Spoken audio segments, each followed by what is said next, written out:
Assalamualaikum warahmatullahi wabarakatuh. Perkenalkan, nama saya Nia Lestari dengan NIM 18050500100 dari Prodi Ekonomi kelas A dengan mata kuliah Artificial Intelligence dengan dosen pengampu Bapak M. Rifki Jakaria, MKom. Pada materi kali ini kita akan membahas Making Indonesia 4.0.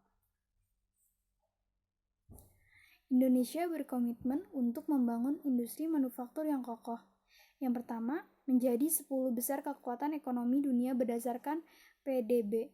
Indonesia berencana untuk menjadi salah satu dari 10 kekuatan ekonomi terbesar di dunia. Berdasarkan PDB pada tahun 2030, sejauh ini Indonesia telah merasakan pertumbuhan ekonomi yang sehat, dengan PDB yang terus menanjak sebanyak 11 tingkat.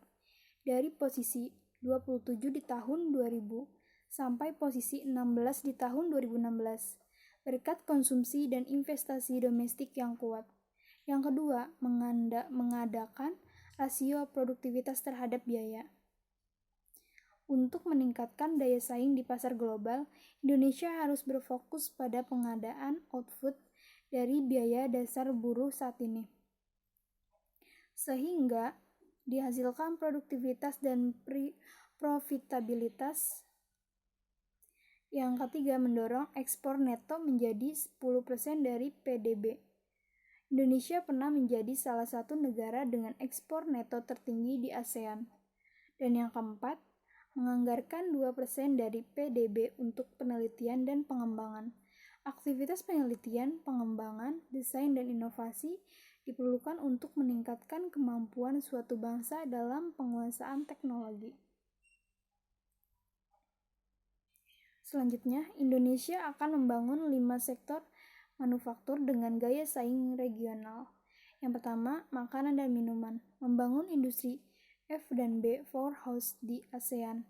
Pada tahun 2016, sektor ini mengkontribusikan 29% dari PDB manufaktur, 24% ekspor manufaktur, dan menyerap 33% tenaga kerja sektor manufaktur.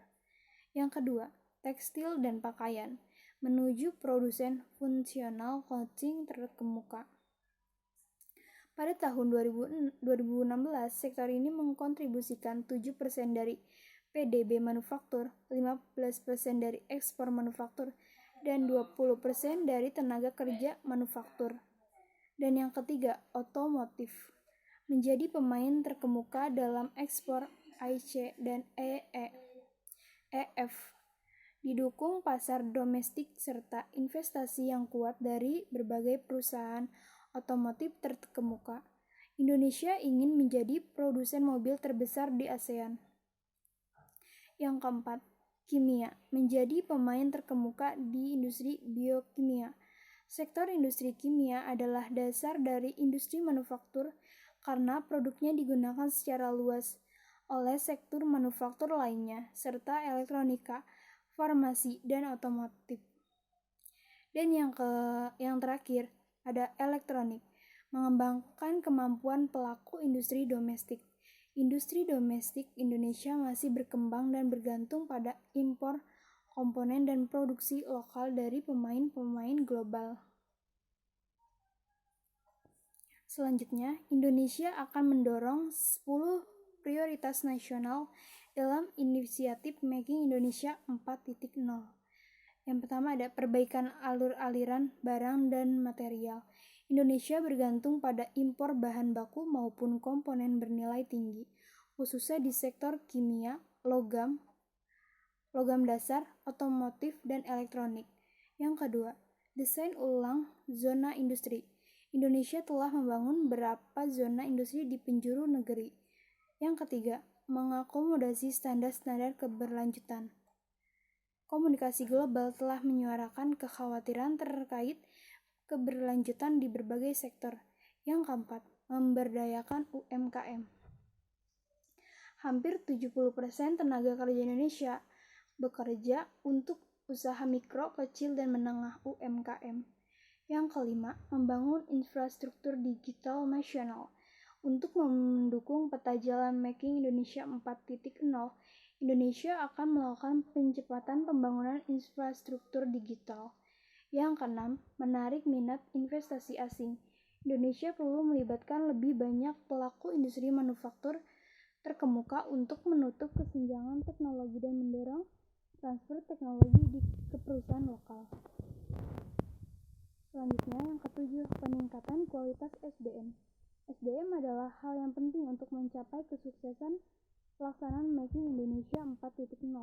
Indonesia berencana untuk merombak kurikulum pendidikan dengan lebih menekankan pada STEM, menyelesaikan kurikulum pendidikan nasional dengan kebutuhan industri di masa mendatang.